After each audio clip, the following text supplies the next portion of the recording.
This weekend, Andy's looking for Carmen in North Dakota. Ryan is dealing in axes and weapons, and we throw shurikens from a Sega surfboard. I'm Ryan, I'm Andy. and this is Weekend Rental, episode 211.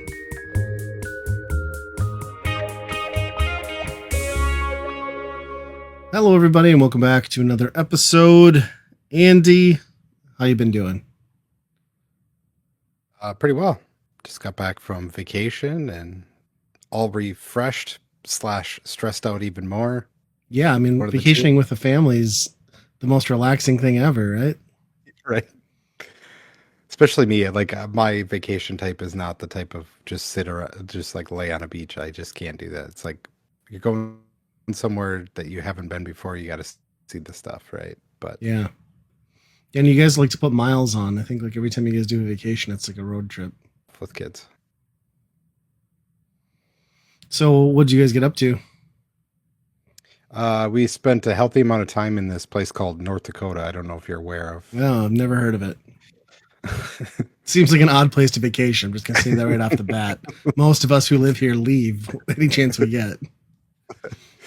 So I looked this up, and we traveled pretty much, kind of did a loop through North Dakota, and we went through the top 13 of the top 15 biggest cities in North Dakota.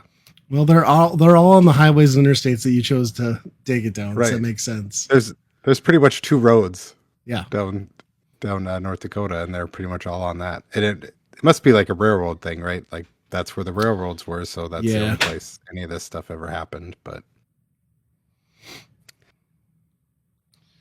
yeah, did all that stuff, and yeah, it was good. Yeah. Well, I mean, when you told me you were going to Medora, I feared for you because I think Medora is probably like the eighth circle of hell as far as I'm concerned. Like I Yeah. mean, the nature, beautiful. Everything else in that musical, like just send me to Kevorkian. Like I'd rather do that than sit through that musical. I'm just saying. Yep. I will say, we watched K-pop Demon Hunters, and I kind of had to turn a corner on musicals. I'm like, oh, this is a good musical, whatever. You were in the mindset. And then I did a hard 180 right back to no, musicals are awful. Yeah. That is we're just going to sing in front of you the entire time, and not my thing at all. Did they have any like special acts that like sometimes they have like a special act that is not related to the show or no? Yeah, they had a drum line, which is Oh. all right, I guess. So not to date myself, but the last time I had to go to that damn thing on a family trip, I think it was in 2000. And the special guest at the time was an unknown ventriloquist named Jeff Dunham. So not only was I subjected to the shitty musical, I had to listen to that fucking idiot with his puppets for like 30 minutes too. Which, I mean, you can understand why I maybe have some reservations around that whole thing. So You're not the one bragging about it, saying like, I knew Jeff Dunham before he was cool. well, I knew him before he had like the incredibly racist like 9/11 like skeleton bomber Bomb puppet. guy. Yeah. Yeah. So he was slightly less offensive back then, but he was not entertaining. I'll say that. And that guy's still going around. I saw he's coming to Fargo here like soon. Really? So, Wow. Yeah.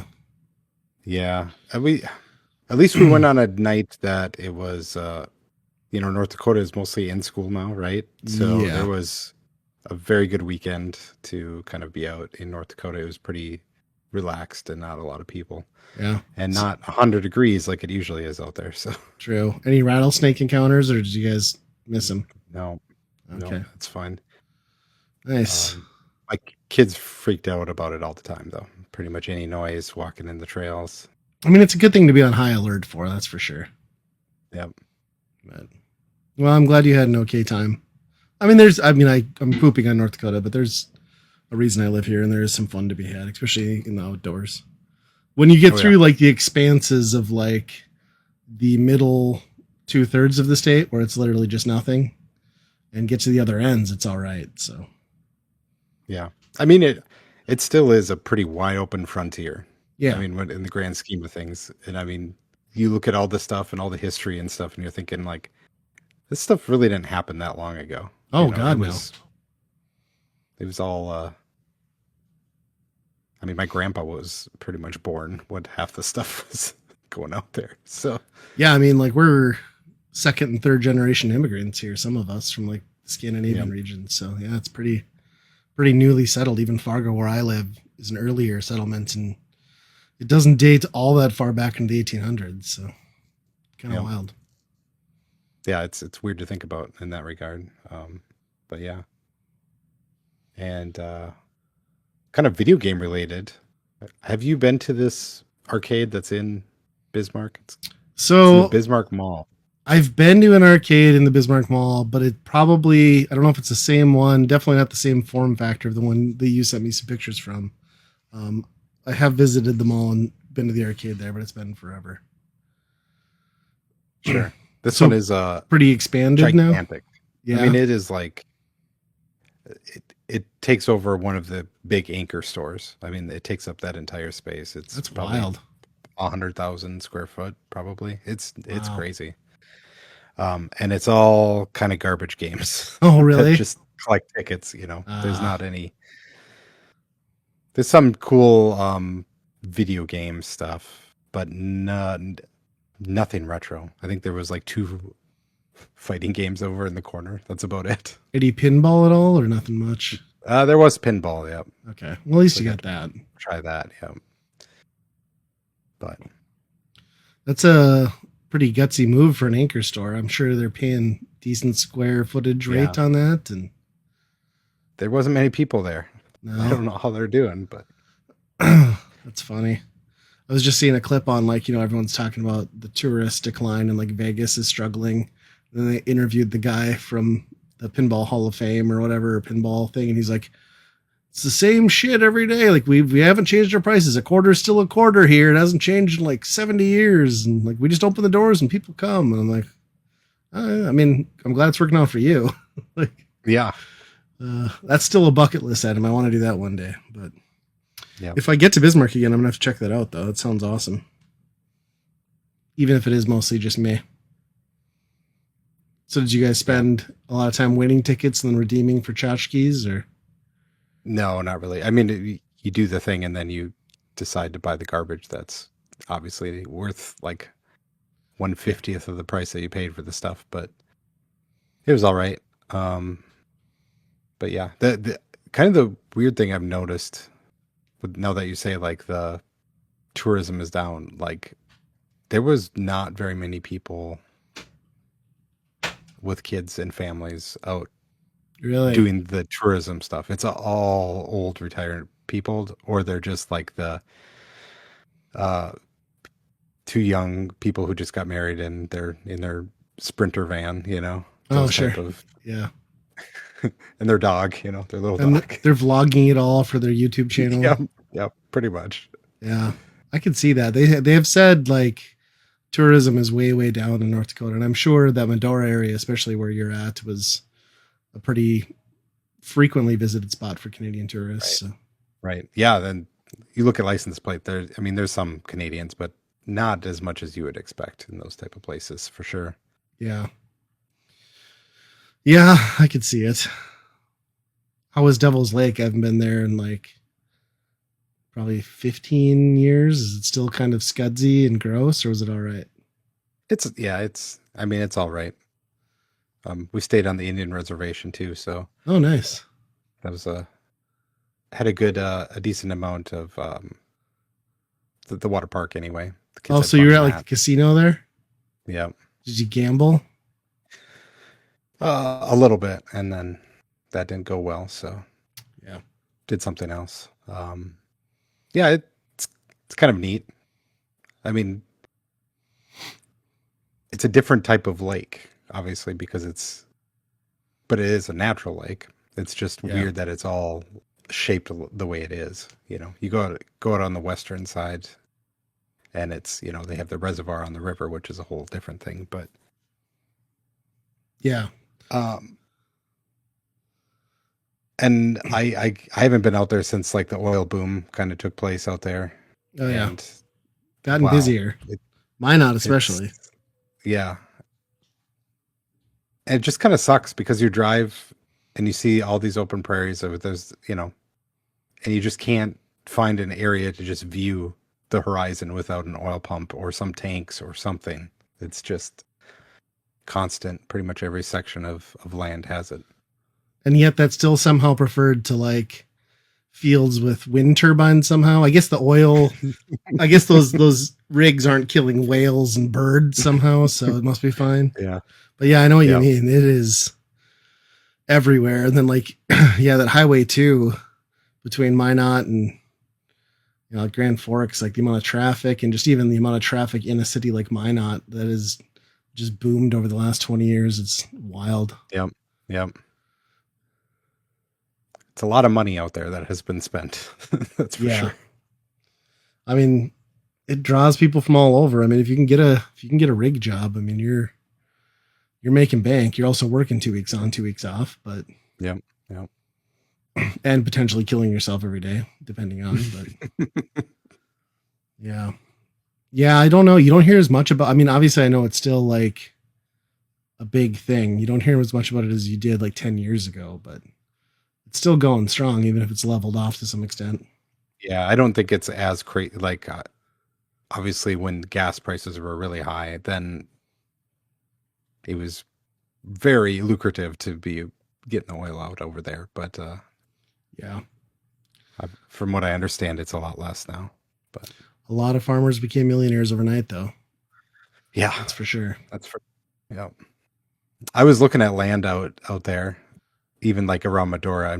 Was just curious, like what that even goes. There's like nothing even available for sale. And the ones that are just like millions of dollars. And yeah, it all gets scooped up in like huge lots. Cause it tends to be like investors buying for mineral rights, or on the other section you get these like CEOs and like corporations that are just like buying massive land grabs to do like private hunting grounds and set up lodges, and it's kind of made it hard for residents. Like it's pushed people out. Like public hunting land is very difficult to come by. Like it kind of sucks. Yeah. Well, even just Medora in general, where I mean, it's this pretty big tourism town. I mean, they're advertising hundreds of miles away to come to this town. Yeah. It's a huge tourism draw, and there's still only 160 people that live in this town. Yeah. So like, how does that even support it? I mean, they have to have a major amount of seasonal people that live there. But yeah. I think like 3/4 of Medora is all run by like one organization that like runs all the bars, restaurants, the lodging, they staff people, and like, yeah, you stay in bunkhouses, and it's weird. Yeah. And there's not a lot of hotels, right? Like there's like 2 options. No. Yeah. And there's like one gas station that's like an off brand of just, it's just, there's nothing like branded that you would expect. It's a totally unlabeled town. Yeah, I feel like if you're a resident there, like you'd literally have to like live off of Dickinson to like get your groceries and stuff, because there's just no infrastructure. Yep. I mean, once that slows down after Labor Day weekend, I bet it's just a ghost town. It's probably the time to go see it is like in November before the snow really comes in. Mm-hmm. Yeah. Did you guys stop at like the Painted Canyon turnout and like admire the views there and stuff? Oh yeah. Yep. Yeah. That's always like my favorite stop, because like it's usually not too crowded, and it's an easy off on the interstate there, and step over some bison shit. Good stuff. Yeah. Well, I'm glad you guys had fun. When you told me the plan, I was sort of questioning how much fun that could be, but maybe I'm probably jaded because I've seen a lot of those places too many times in my life. Well, we did stop at the geographic center of North America. And that's a pretty happening place. That's for sure. And did you ooh and ah at the Continental Divide sign on Interstate? You're like, ooh, water drains that way and this way now. It's amazing, kids. Yep. I love that there's a sign for that when like there's virtually no indication of any such thing. there's no pullover. It's just like, nope, the water goes west or it goes east right here. So good to know. We threw some leaves down, then sticks down, and they all went different directions from here. 3 went to the Pacific, 1 went to the Gulf. Yeah, it's pretty great. Yeah. Well, I haven't done as much as you since the last time. We did a little bit of a last hurrah for the kids because they started school today. So on Saturday we're like, well, let's do a little bit of a family day and have some fun. Throw out some options. We considered going to Minneapolis actually for the state fair, and then I was like, the more I was reading about the state fair and the attendance numbers and the current construction on interstate, and then like the prices of everything, I was like, I'm gonna be pissed off before we get there, and then once I see like 200,000 people, I'm really gonna be annoyed. So let's avoid that. So we decided to stay in town. We came up with some ideas. So we decided to go do axe throwing. Kids haven't done that. Jill and I have gone. And holy shit, for four of us to axe throw for an hour, it was like $140. What? Like she rang it up and I was just like, really? Really? And then my son was like struggling with it. So like he spent like no shit. Like we were playing horse or hatchet, I guess. And it took him like 10 minutes to like try and get an axe in, and finally he just gave up and gave himself a letter. So like he was instantly pissed, like not into it at all. Yeah. I mean, it was fun. Like it's a good family activity, but at that price point, it's just like, what are we doing here? Wow. Because that's mostly, I guess I haven't done it before, but is there like somebody manning each thing? There's one person and they give you like a crash course on like kind of how to do it and make sure everybody kind of is able to get it done.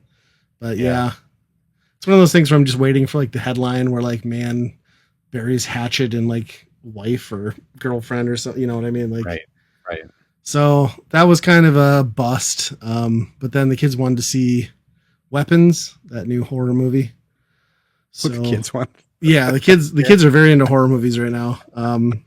So we went to that. That is like it's a good movie. It has a very long runtime. It's like 2 hours plus.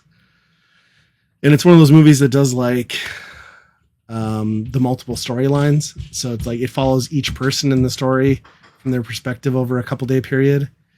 So it almost got to like M. Night Shyamalan levels of like storytelling, except instead of like a bullshit twist that just pisses you off and feels like you wasted your whole life watching the movie, it like actually kind of did something clever at the end and like came together.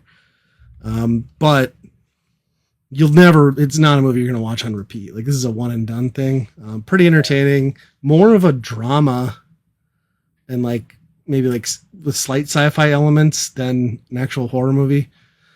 The payoff's pretty good at the end though. I won't spoil it, but it comes together and ends in a pretty gruesome and also hilarious way. So it was all right. I really do want to see that because that's the person that did Barbarian, which I really like that movie. Okay. That same, kind of the twist in that movie is pretty clever too. Sure. It seems like it's one movie and then it's like not that movie at all anymore. Yeah. I think the interesting thing was like they never fully explain like the baddie. Like you're kind of left to just jump to conclusions as to what the person was. Like it doesn't really matter at the end of the day. But I think my favorite part was just like there's an inexperienced cop character, or like maybe he's not inexperienced, but there's like a cop character whose dad's also, or not dad, father-in-law is also like the chief of police. And he's like, he has like a thing with needles and he ends up getting poked. So like, he's just worried about like getting AIDS the whole movie, which is like super hilarious, but I don't know. It's not supposed to be funny. Well, maybe it is. I don't know. There were definitely a lot of people laughing out loud at certain moments in that movie, but a couple jump scares here and there. When the kids are running around with their Naruto run, like there has to be some level of like, okay, you can kind of chuckle a little bit about this movie. Oh, that's been a big thing around the house. The kids have been running around with their arms out. I've been running after them with my arms out.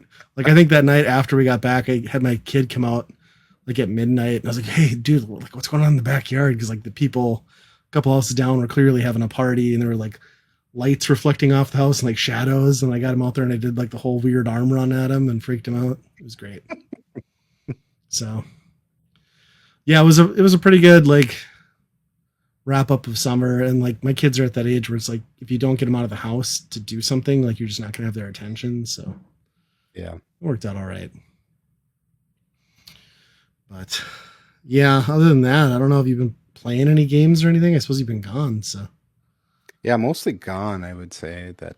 I mean, I'm still doing Donkey Kong. I'm probably at 400 bananas now. really, Got to the okay. elephants now, so You've been more thorough than I am because I think I got to like 450 by the time I finished. So okay. Yeah, I really, really trying to get everything as I go. sure.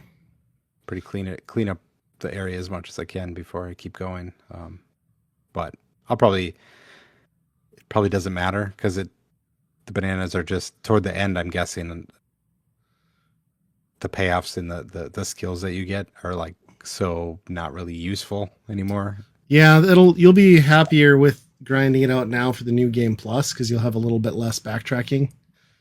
Okay, But sure. yeah, the elephant abilities are awesome. Okay. Yeah, I haven't quite got that, but that's next up. But So I ended up finding because it makes sense, but Target seems to be clearing out Switch titles, which I'd imagine that's gonna be happening pretty fast and furious because it seems like with the success of Switch 2, Switch doesn't have much legs, but they were fire sailing a whole bunch of their like first party titles really cheap. All of them I had, but I managed to grab like Splatoon 3 I hadn't picked up. I got that for like 20. And then oh, they had Sonic Frontiers for like 11. And I was like, all right, I'll try that. And you've played some of this, right?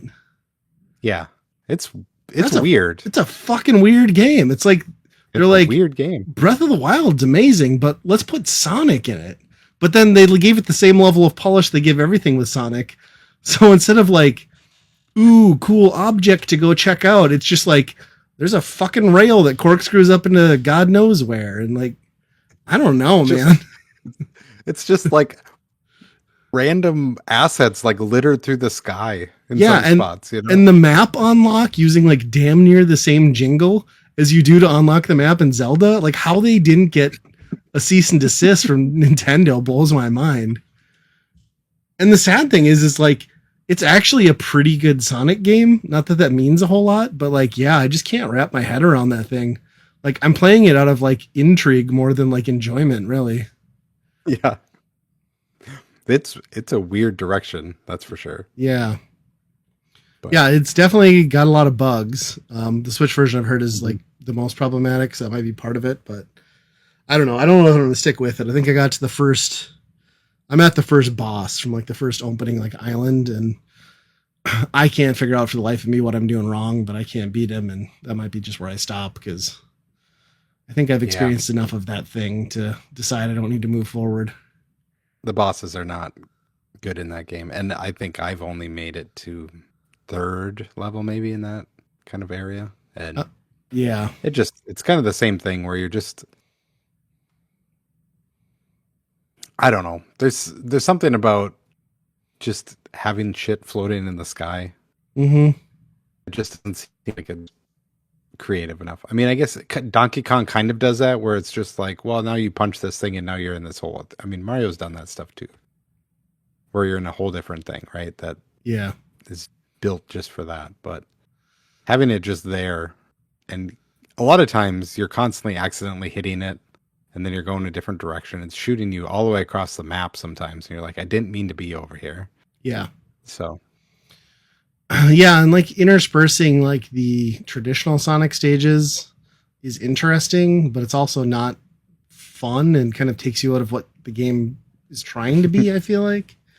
I do appreciate that they replaced the Blood Moon though with like meteor showers. Like it's totally different. Like it resets all the bosses, but it's on a Blood Moon. You get to pick up meteors that I don't know what they do. I saw a thing on the screen, but for the life of me, I couldn't tell you what I accomplished with yeah, it. So I don't remember either. yeah, it's a very Sega 3D Sonic type of game, but Mhm. wow, is it interesting? Yeah, I don't think they're gonna do that again. I No, can't imagine. I don't think they should have done that the first time. I'm just kidding. That's like a bad ROM hack of like Breath of the Wild is what that is. It's the whole thing feels like a fever dream of like I don't know what they were going for, but it wasn't a unified product, that's for sure. That's probably why they did it, because they knew some Sonic fan was going to mod Zelda anyway to do something like that. So Yeah. they're like, let's just get ahead and do the project, get some money off of it. I do appreciate too, like when you unlock like the projectile mechanic, and it's just like you're not even really playing a Sonic game anymore because you're just like gunning down everything on the screen, Yeah. which makes the game actually infinitely more fun. But it's Yep. it's weird. Yeah, I don't know about that one.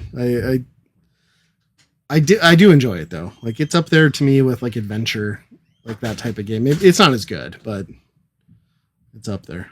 Yep. Yep. Did you catch that Air Ride direct at all? I didn't watch that. No. Okay, so I watched it. It was like So what's 45 exciting minutes. about that? Well, you don't control your acceleration, but you use a whopping 2 buttons on the controller for different things. And then they kind of made fun of the game, like how's it different than Mario Kart? He's like, I had the same question. It's not really, and it's just like, oh, okay. So I don't know. It was 45 minutes of like whatever to me. Maybe I'm the wrong audience. I think it'll be fine. But I mean, on a new console where we're getting like another kart racing game, and then we're also getting that like Sonic Crossworlds racing game, maybe this wasn't the right time to like stack all this stuff up. Yeah. It's, the first one I thought was always like a kind of a whatever, kind of just push it out the door type thing anyway. So it was really weird that, I mean, obviously that they're making another one. It feels like the Smash Brothers guy was like, just give me anything, maybe a small project, so I don't have to work on Smash Brothers again. Yeah.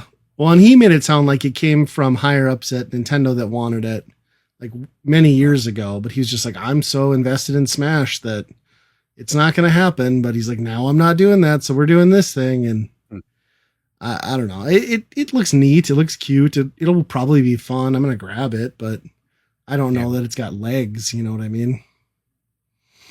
Yeah, right. I just even Mario Kart, I feel like didn't hit. Like, who's talking about this Mario Kart? Right. I don't hear anybody talking about it. Crazy. Yeah, everyone's talking about Bonanza and how Yeah. Mario Kart wasn't it. You know what I mean? Like that's Yep.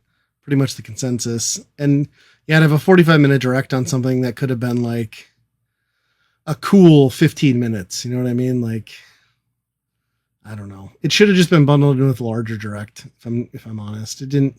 Yeah. It didn't interest me any more than like my surface level interest on this whole project anyway. So, but it sounds like they're going to revisit like some of like the hub world modes and stuff, and like add more multiplayer into that. So you can have like 8 people on there. So that might be fun, but I don't know. I'm just so desperate for anything Switch related or Switch 2. Do you think Metroid is this year? They keep saying it is. I mean, I think it's going to be their holiday game. I think they have to get it out so they have a holiday game. Yeah. But, well, my concern is this Kirby is their holiday game if they're doing a direct on it. But let's hope not. I think they had a release date for it. I could be crazy and it was before then, but I can't remember. I don't know if I saw that or not. Well, and speaking you of, also have the big release, the big announcement. Yeah. What was that? The one that you also have on your list here. Oh, yes. Speaking of holidays, tariffs are really cool, everybody. So now you get to pay $50 more like other parts of the world for your PlayStation 5. All SKUs went up $50. So that means your $500 normal one is $550, all digital is $500, and that Pro is a whopping and eye-watering $750. All because the Commander in Queef is just doing a bang-up job. This is what we voted for, right? This is awesome. And the rumor is on that Xbox handheld, which I'm really interested in getting that thing. Like the pricing on that is coming out at like 900. Oh yeah, it's or insane. 1,000 or something like that. That's I don't know if that's justifiable. Yeah, I don't know. That's money's just a concept anymore. It's, what day is it? I mean, at some point, I guess I kind of feel like these companies have been fucking over the rest of the world, you know, because I mean, the UK, most of Europe got hit with this stuff with PlayStation and Xbox before we did, but like it's just like self-inflicted stupidity that's costing everyday people, for no reason. Just I find it very irritating. I mean, I still stand by like the PlayStation 5 was a hard one to justify anyway, and when you keep upping the price on this, like I mean, I'm glad I got one now. Like, I mean, shit, buy your Switch 2s now because God knows what Yeah. they'll be next year. Mm-hmm. That's true. Yeah. Yeah, I couldn't believe that news when I saw it. I mean, it makes total sense, but good Lord. Yeah. With a lot of things. I mean, even at my job has been, hey, we'll eat the tariff costs for a few months and see how this shakes out for a while. And then once it comes to realization, this isn't going away. Right.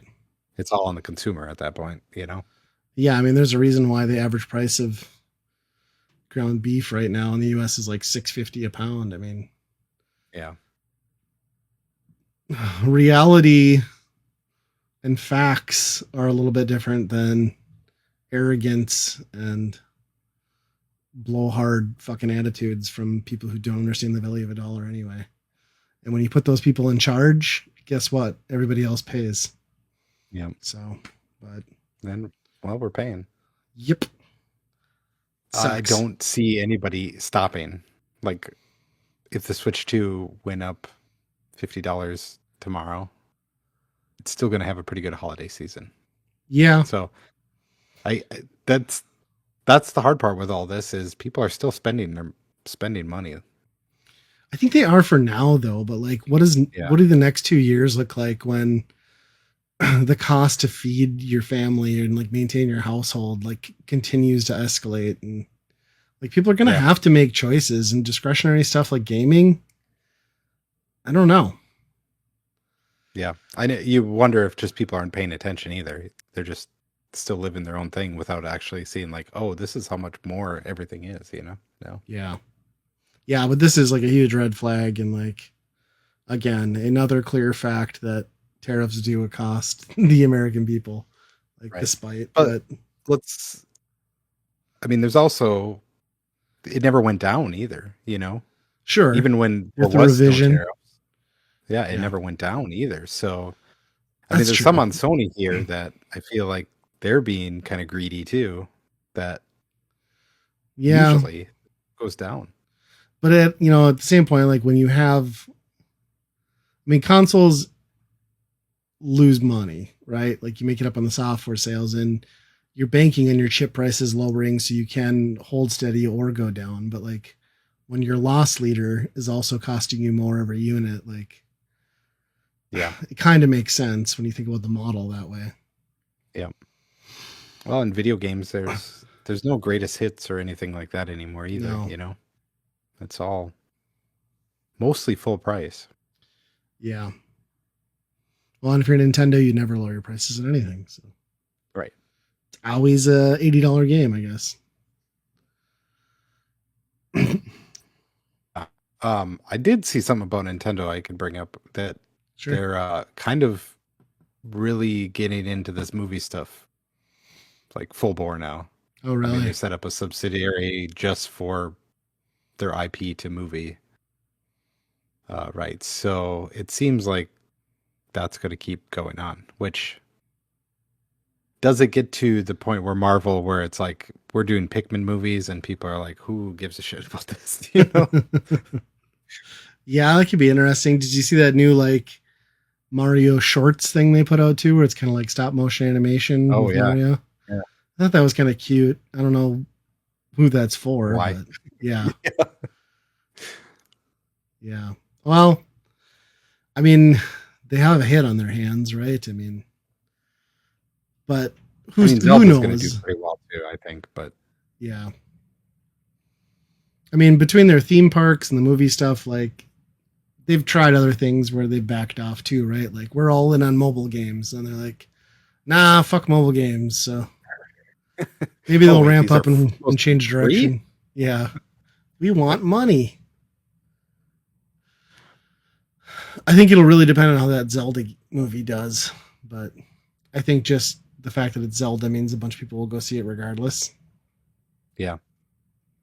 Yeah, that's what I'm wondering when it turns to, when it gets to the next layer, you know, Yeah, the the Metroid movie. right. I would love to see it, but yeah. Smash is just going to be end game. It'll be all the characters fighting the Oh giant yeah, hand. Avengers. They'll put jewels on Giant the hand. hand though. The glove will have be bejeweled. Yeah, that's interesting. I mean, good on them, I guess. Like the Nintendo of today is like it's so weird to me. Like from what it's been the past decade, it's kind of I don't know hard to know what they're thinking exactly. They don't seem as consumer or fan base friendly as they have in the past. No, definitely not. And it almost seems like they have a layer between, you know, they're really not trying to reach out directly into the fan base all that much either, like they Yeah, used to, I thought. yeah. Their new CEO has definitely like changed that dynamic. Yeah.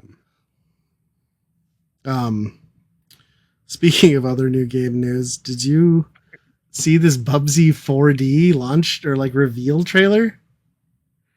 I yeah, it's kind of crazy, right? Why? I Why are we doing this? And it's from Atari, right? yeah, they you know, it's somebody who is making a 3D platformer, right? And then they're like, well, we could put something in this. It's like the old days where you used to just have something and then you're like, oh, we'll license Bugs Bunny for it, you know? Why not Bubsy? I did appreciate the callbacks to the horror of like Bubsy 3D and the fact that Hmm. they let you unlock that skin and stuff. But I'm just watching that gameplay and I was like, this looks bad. Like none of this looks fun. Like Yeah. you're gonna sell it based on like the Bubsy lore and like retro fan base, but like mainstream people aren't gonna be like, ooh, Bubsy and buy this thing. You know what I mean? Yeah. I mean, I got to throw a bone to Atari, though, for putting money toward things like this, though. I don't know Yeah. why. I mean, they also have Night Dive and Digital Eclipse, which are doing really cool things, you know? Well, and So they're didn't really kind of they just going bought for like that stuff. 5 Ubisoft IPs too, didn't they? And they're gonna like Oh, re-release, really? yeah, like Home or like Grow Home, Grow Up, a couple others. Oh, sure. So Those are good. Yeah. I mean, it's nice to see stuff coming out with the Atari name on it, but it's just like when you're already like the Atari name is already like borderline trash, and then you're like producing what was considered trash from previous consoles. I don't know.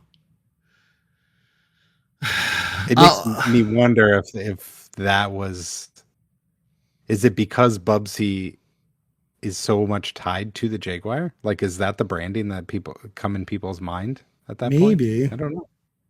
because is in yeah because Limited Run's already doing that compilation too, right? Like the Bubsy collection. Hmm. So it's kind of like the year of Bubsy, really, which is scary to say. Yeah.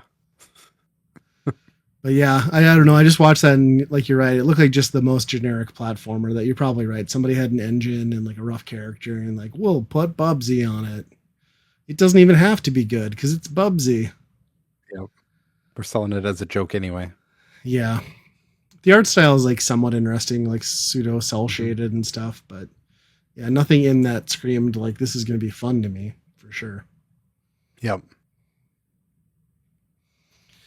Yeah. But at least it'll keep Chris from the Stone Age Gamer on his toes because he's going to have to own it physically, right? Like he's the Atari or the Bubsy collector guy. So, um, Yep. yeah. What's your Quadroids one? Like, I don't know if is this board game? Oh, so no, this is a video game I've gotten I got on Steam. It's really kind of interesting. It's a 2D platformer. Kind of feels kind of like Meat Boy esque. Oh, okay. Maybe not as devilish as far as like traps and hazards. But what it does is it cuts it up into four pieces. The screen, and they're not necessarily all in the area the corner that they're supposed to be. and sometimes they'll mess with like the perspective. It'll be super zoomed in, and some will be. So you really don't know once you go off one screen where you're going to end up. Sure. Sometimes, and in each screen, the button for your jump, because it's pretty much just jump. The button you need to press to jump changes depending on which quadrant you're in. Okay. So it's a little bit of a mind memory game, trying to train your mind that okay, it's up in that one, it's this button and all that stuff. So they get more and more creative as they go along, as far as like wall jumping between different ones and doing a whole bunch of cool things. But That sounds kind of overall, cool. a pretty simple game. Any difference in just like gravity or jump height between the quadrants, or? I haven't gotten to anything like that, I don't think. But it's I mean, a pretty basic platformer, but interesting idea to present it the way they do anyway. Interesting. I hadn't heard of that one. A couple bucks, I assume. Yeah, really cheap. Yeah, well, I might have to look into that. Yeah, the only other thing I had on my list was just the video I watched last night. I don't know if you saw that, yeah. but the Game Chasers, like Billy uploaded a video, just like I'm in the ER, like I was like, oh, it's clickbait or whatever, and like dude's in the ER, like with a brain tumor, and like clearly he was just like, I need like the community support because like I'm in the dumps right now. It wasn't like a GoFundMe or anything like that shit. No. But, like super sad. Like if you've been in the community, I mean, I think the Game Chasers can be polarizing. It tends to be love or hate, but like I loved what they did, especially in the early days when they were more consistent, and I think they did a lot to like bring the community together, and Oh yeah. pretty sad to see. So I don't know, Yeah, anyone who's not aware, send some positive vibes his way. Yeah. And yeah, the fact that they're still doing it, like obviously not on the same release schedule. It obviously is not the same content because It those doesn't type exist of anymore. Yeah. yeah, you can't do it anymore. But the fact that they keep doing it and trying different things and stuff has always been interesting. So yeah, and yeah, that video is just kind of heartbreaking because it's just you could just see right through him and where his mind's at, Like that last 10 seconds where you just see him like barely holding it together. It's just like, fuck. Yeah. So yeah. Sucks for Billy, but yeah, everybody keep him in your thoughts, I guess, and maybe go watch some Game Chasers and leave some comments. And yeah, always been a great channel as far as I'm concerned. So, but with that, I guess we're on to staff picks. You want to go first? Yeah.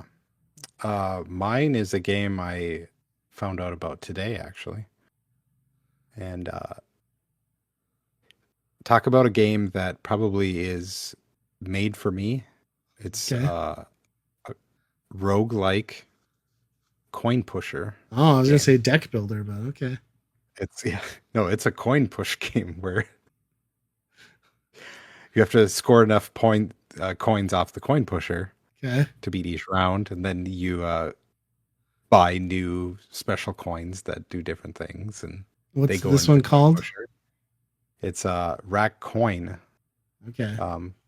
Because they are raccoons. It's a raccoon world, I guess. I don't know. But it's in early access or something. I mean, it's free right now. It's pretty much like, hey, this thing's barely held together, maybe. So let us know how it plays. It's a playtest type thing. So that sounds interesting. I would try it out now and see if you like it or not. So it's gonna be like pretty short runs then, right? Because if you're like coin pushing, you've only got like X amount of coins per run. Yeah, but then you earn tickets because like that's what you would do in a thing, right? Sure. That's your buying currency. You can a certain number of times per round you can use your tickets to buy more coins. So it's a kind of a push your luck type thing to be like, oh, there's a few on the edge. If I buy tickets, I can buy Sure. a few more coins, think I can get ahead on that scenario, you know? I can see that being pretty addictive. Yeah. Is this And then, mobile, Steam? What are you playing it on? I think it's just Steam right now, but I would imagine it probably comes to everything at some point. Okay. The disappointing part is the way you do coins is put coins in the machine. I was hoping that it would be kind of I mean, especially on a PC, mouse control exactly, aim exactly where you want to shoot the coin, right? Right. No, this is left button shoots it to the right, and then your right button shoots it to the left. They come out on both sides of the coin pusher. And if you press both mouse buttons at the same time, they'll, two of them will shoot out, hit in the middle. So it's not real accurate as far as like I want that coin right there. I Sure. think they could do better at that. Yeah, like have the automated swing and just do your timing and Right, yeah. something like that. Yeah.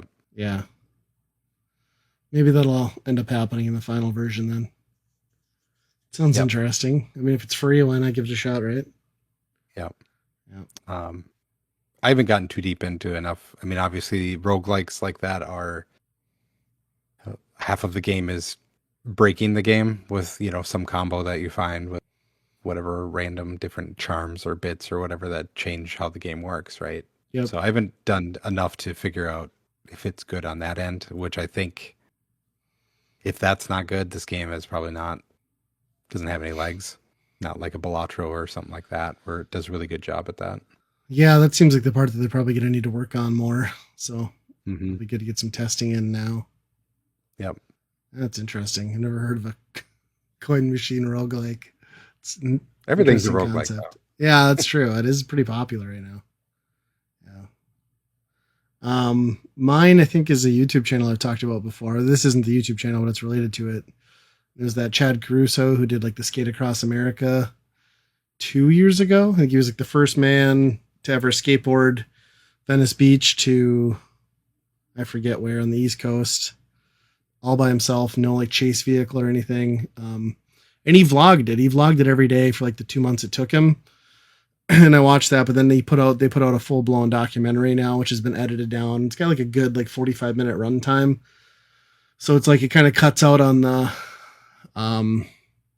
just day to day, like this terrain sucks, there's nothing to look at, and just kind of a concise 45-minute run where you kind of get to see this amazing journey and touch on the highlights.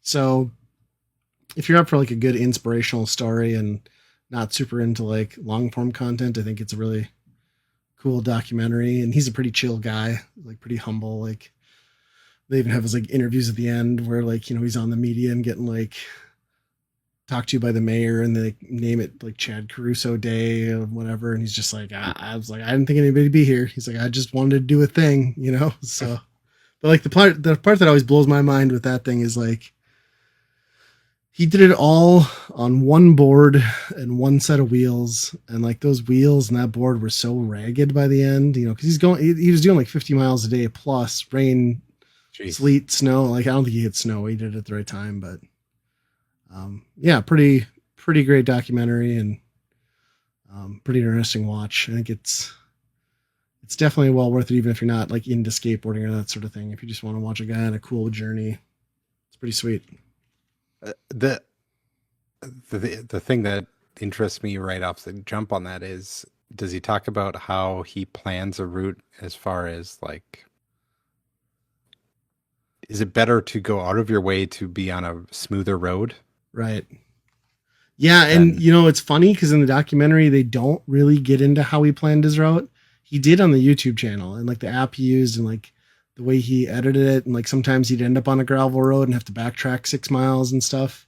Oh. But in the documentary they kind of cut the fat on that. So but they do show like some of the stuff where he goes and like the road's just like shit, and like it's got the scene where the car, like I think somebody was like texting and driving, like veers at him like inside of a city, and like he like literally like bails into the ditch and like almost gets run over. So jeez, pretty crazy. And then encounters with some of the cops where it's just like, well, you look shady because you're wearing all black. You're gonna let me check your backpack, or I can handcuff you and take you into the station. And he's like, really? He's like, yep. He's like, okay. And they're Wow. like, well, you check out. All right, see you later. But yeah, that guy's planning. Like, it's so funny because like they touch on it at the beginning of the documentary where he's like conditioning himself, right? Because he's not a young dude. Like he was like 40 when he did this. And a recovered alcoholic. He did some fundraising for it too, but he's just like, yeah, like conditioning himself, going up steep hills, like trying to reach 50 miles a day on a route, like training up to this thing. But then like they show his backpack. And he's like, I got this outfit on, which is like a hoodie, a t-shirt, and jeans. He's like, and I have one more set of this exact same outfit in my backpack. He doesn't even bring a poncho really. He just like drapes himself in garbage bags when it rains. Like it's just so wild. He's just like, I'm gonna go for it and I want to do it. So here we go. So it wasn't even like a fundraising stunt or anything like that. No, because he did like some of the podcast circuit after and got on like the 9 Club and the Tony Hawk versus Wolf podcast and stuff. And he was talking about like, because he was a well-known skateboarder in like I think the New York area, but he wasn't like a pro of any kind. So like he reached out to companies for sponsorships, like said he was doing it for charity. He's like nobody wanted to do it. He's like, I was just gonna do it. So pretty crazy. Wow. Yeah. The bottom of that guy's feet have to be like you'd have to be immune to the vibration of that stuff, right? Yeah. Yeah. And then it was funny too, because like I knew he had some knee problems like when I watched his series, but they were showing the clip because he was filming for a skateboard part like 2 months before he was supposed to go, and he like showing him do like a 360 I think it was a 360 flip or like a 360 shove it off like an 8 stair, and he's just eating shit, and they show him do like 4 attempts, and like the last one he like rips his meniscus like 2 months before he's supposed to do this thing. It's just like that guy went in like fully haggard from skateboarding and still managed to come out the other end. Like pretty wild. They're like they touched on his like his regimen too a little bit, where he's just like cheapest hotel in every city, so he's staying in like these ghetto rooms, and then gets to the hotel, like fills up a garbage can full of ice, lays on the bed, like ices his knees, and then like gets up at 5 a.m. and does it all again, Oh gosh. Wow. So it's pretty cool. And pretty nuts. You know what I mean? Like there's a lot of things that could go wrong on that. Not just like your human body failing you, but like pretty crazy. I mean, 3,000 some miles he did. So jeez. And just pushing it the whole time. Wow. Yep. That's crazy. Yeah. Yeah. It's neat. I recommend it. Across America is what it's called. So just Google Does that. Does he switch legs? Yes, he does. Do He pushes both feet. So that he said was like the biggest challenge was like getting good at like pushing both ways and like learning how to balance. So yeah. And they did like some post videos he did, like not in this documentary. He talked about how like it was actually really hard for him to get back into like traditional skateboarding because he does like a lot of mini ramp stuff nowadays. He's just like, my legs just like weren't made for it. Like in ollie felt weird because like they're just conditioned to get on the board and just like push, right? So yeah, pretty nuts. Huh. Yeah, that's pretty awesome. Yeah, I mean that is a pretty big goal for someone to just kind of do for their own sake. I mean, you know, obviously there was some of the charity element, but you can tell it was mostly just this guy doing it because he set his mind to it, and he's like, nope, I don't care what people say, I'm just gonna go. So it's the Forrest Gump of skateboarding. Yeah, literally. And well, it's funny because he got a pro model, I think, from Chapman Skateboards after that was done, like the year after, and that was literally the graphic they gave him, was like him sitting on, it was like Gump sitting on a bench was the graphic. So hey, he might have got his only pro model out of it, but pretty cool. Huh. But I suppose we're at the weekend rental already. So weekend rental, pick a game for a given system. We'll play through it, or as much of it as we can, and then Andy and I will decide if we're going to buy, rent, or burn the game. We're going back to the good old Sega Genesis, and we decided to play Shinobi 3. So, what did you think of this one? I've dabbled in all the Shinobis. I don't think I'd played much of this one until this week. Yeah. For whatever reason, I had in my head that we were playing Revenge of Shinobi. Oh, sure. So I played a large chunk of that. Also good. Also good. Yeah. much harder. Yes. That one was much harder. And Shinobi 3 was a breath of fresh air in that regard. You can actually get some progress, feel like you're powered up a few times, and man, the graphics in this game are something else. Combined with the sound design too, like this is Yeah. top-notch Genesis. Yeah, I'm like you. I don't think I've really spent any time in this game, and then kind of blew me away when I got into it. Yeah, I mean, just that opening level with the parallax scrolling and like the layers of trees in the forest. And like the Shinobi games have always been really good on presentation too, right? Like, so the intros are cool, the music's pumping, the animations to like kick off the story and like the overworld kind of stuff is really good. But yeah, I had the same thought as you, like having played a lot of, or a fair amount of previous Shinobi games, was like, I really appreciated that this one was difficult, but in a mindful way. Like if you play the game in the way it wants you to play it, you're not going to have an easy time, but you're going to progress steadily, which I feel like in other Shinobi entries, I've just been up against a wall. Yeah, I got instantly hooked on this one. And every time I thought like, all right, well, this looks really cool, but like, it's not going to be like this the whole way. Like the next level would just blow me away. And like the directions it goes, like that giant like poo monster thing you fight, God knows where, kind of came out of nowhere.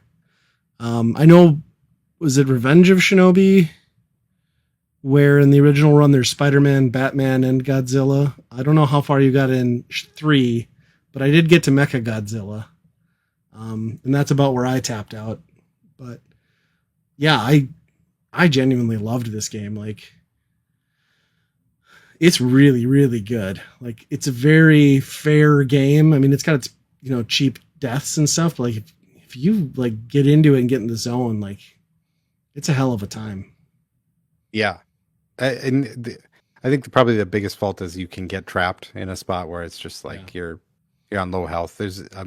You're probably not going to make it, or you can run out of shurikens or whatever, and which usually isn't a problem, right? If you're smart, yeah. But yeah, wow. And then this one has some. I saw 2 scrolling levels. I don't know if there's more. Yeah, like the surfboard levels. Can also surf. Yeah, it's pretty sweet. It's very Turtles-esque. Yep. They definitely went. The other ones are very much, I think, for the most part, like pretty ninja feudal Japan type thing. Yeah. Where this one kind of goes other places where it feels almost more like a Contra game, doesn't it, in some regard? Like, yeah. At least the way they develop the like levels and characters and enemies. Yeah. Yeah, that's a good pull. Yeah, it does seem like a Contra game. It's definitely a showpiece for the Genesis. Like they knew what they were doing with the hardware at that point and the sound design. And I like that they keep the game simple too. Like it's jump, your one like power up shield thing, and like your shurikens and like, yeah. But then they find creative ways to deal with that too. Like you uncover the bombs, and like certain levels you need to uncover the bombs to open up gates to get to the next thing. And like that was really smart. I loved the visuals on that like fire level where everything's just like burning in the background. I was like, this looks fucking amazing. Yeah. And I could never not laugh too at like his crouched ninja prance. Like it just looks so unnatural where he's like, his back is like perfectly vertical, but he's just like soft footing it on his knees. Like so funny. Yeah. Yeah. Most of these graphics I always was like this, those type of games were reserved for the shooters, the scrolling shooters that were like looked at like that in the background. I didn't know there was platformers action games that were like that. And this one might be better than most of those in that regard too. Yeah, I found myself like liking this a hell of a lot more than I thought I would, because I thought it was just gonna be kind of more of the same. And like, it's not that I've not been a fan of Shinobi games, but they were never like, they didn't hook me the way that this did. Like This felt like I had constant progression and like I was learning it and playing through and like still finding new stuff. And And the it's, enemy placement and the design of that was very thoughtful. And like, yes. this is where this was. Where in other ones, I feel like it was just like, well, here's a guy, here's an encounter. Like everything was just another encounter Yeah. instead of like the game was designed for this guy to be here. And, eventually you catch on to some of that design and then you feel smarter that, Yes. that you're going to get this guy because the plan.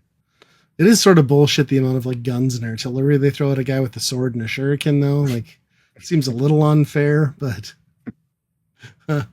yeah, for the most part, like, yeah, real, like you said, like where they place enemies is super smart, and like learning how to play in that like dynamic of the game really makes you feel like a badass ninja, like taking down Hmm. all sorts of random stuff. I mean, I liked all the boss battles. Like the patterns were, for the most part, the patterns were very manageable. There was some stuff where it's just like, all right, I'm gonna get hit, so might Yeah. as well take my hits and just spam the shit out of it. I tried and tried and tried to beat Godzilla, and I just couldn't get any pattern Yeah. down that worked. I didn't get to him, so I didn't see that. But yeah, the controls are just really good too. I mean, Yeah, the double jump, the hanging from things, and traversal in that regard, it's really cool in yeah, that regard, and and good uh, controls. yeah, and to that point too, like the hanging from things in elevators, like they did a good job of like doing smart level design to where you never felt trapped. Like there were times where I had to backtrack and like, oh, I need to do this thing, but I was never like pissed off or like beating my head against the walls. Like, what am I possibly missing here? And I think that says a lot, especially coming from like a Sega platformer, because Sega is Yeah, not always the best at that, but this is very thoughtful. and the variable jump too is, Yeah. I mean, that's in other Shinobis too, I think, but it feels really good because you have air control and you have a variable jump, and it adds difficulty, I think. Yeah. But it's something where you're like, I can master that. I can, Yes. once you learn how to do it, it's giving you the control to do that. Especially when like you get good at like the whole like double jumping and like aerial downward attacks to like really like cheese stuff or like take out enemies that Hmm. were just kicking your ass like the first run. Like that feels awesome. Yep. And like the graphics too are so tight on this. Like everything looks crisp and like really big sprites and enemies and explosion effects. Like it's all really polished, like incredibly Yeah. polished. I'm actually surprised that, I mean, I know this, the people that play this are very much big fans of it, Yeah. but I always thought it was just the Shinobi group. Like everybody was like, well, we love Shinobi. And I'm like, well, I've played Shinobi and it's all right. Right. But the fact that this one, the graphics and everything in it, and at this point when this came out, you had Vector Man and all this other stuff where like they're trying to do the other stuff, like, Hmm. which kind of ages poorly. It looks all right, but it's a different direction. Yeah. This is just flat out, we did the best 16-bit graphics we could possibly do, and sound. Yeah, wow. 100%. Yeah, it definitely shows. And I'm with you because like I know what you mean. Like same with like Golden Axe or like, you know, that those sort of people. Like I get that it's for a certain group, but it never clicked with me. But this really hit with me. Like Yeah. I thoroughly enjoyed it. Yeah, I would have burned Revenge of Shinobi. Um, so the fact that I'm this glowing about the next entry Yeah. is crazy. It's crazy. Well, I guess like our Byron burn ratings are probably pretty self-explanatory. I mean, I assume you're Yeah. giving it a buy. Yeah. This is definitely it's his top Sega game. Like, Yeah. I would have never thought that this would have been something that I would have been like, oh yeah, this is one of my favorites, but it's definitely up there now. Yeah, I'm giving it a buy as well. And in fact, I'm probably going to try to get back in there and figure out what I need to do to get past Godzilla, Mecha Godzilla, because Hmm. I decapitated him, but that doesn't kill him, I guess. So I got to keep going. Yeah. I could see this being short at the difficulty it is, maybe. Yeah. I mean, you definitely can cruise through the stuff, but Yeah. But when it's so fun when you're doing it, who cares, right? Like, yeah. it would definitely warrant a multiple playthrough sort of situation. So, yeah, I loved it. Definitely loved it. But I guess that's it. It's another weird that there's episode. still like hidden gems Yeah. like that Right? where it's like, I mean, sure, there's people out there just banging that drum and they're like, yeah, I told you. I mean, I'm sure people are like, everybody knows that's a great game. You're just ignorant to Yeah. the Genesis library, but it's new to us. Like the realization that this is so much different than what I thought it was going to be. Yeah. I think it's just the fact that we've played the other ones that it just felt. Yeah, I assumed it was going to be more of the Kindness, same. I'd get 2 levels in and put it down, and but not the case. Yeah. The old ones, you know, you do the magic. That's the coolest thing about it. And you got to do it once. And then it was like, well, Right. okay, now Yep. what? But yeah, that's going to do it for this episode. You can contact us at weekendrentalpodcast@gmail.com. We have a Patreon only movie podcast that we do. We're going to be doing Adventures in Babysitting Mm-hmm.